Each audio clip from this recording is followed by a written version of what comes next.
మీకు బహించి ట్రేడ్ చేయడం ఇష్టం లేకపోతే కానీ లాభం కావాలంటే ఒక పునరావృతమయ్యే సిస్టమ్ను నేర్చుకోండి.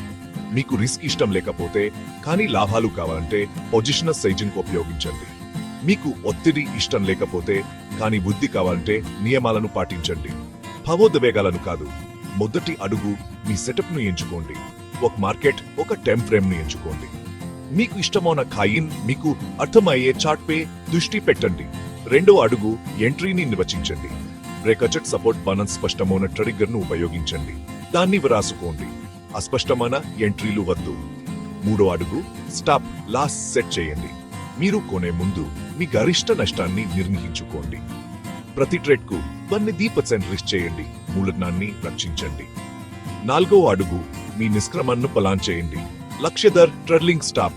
అద్భుతమైన లాభాల కోసం చూడకండి. పాక్షిక లాభాలను తీసుకోండి.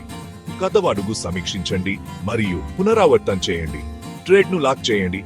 తప్పులను గమనించండి. ప్రణాళికను మెరుగుపరచండి. అదృష్టం కంటే స్థిరత్వం ముఖ్యం.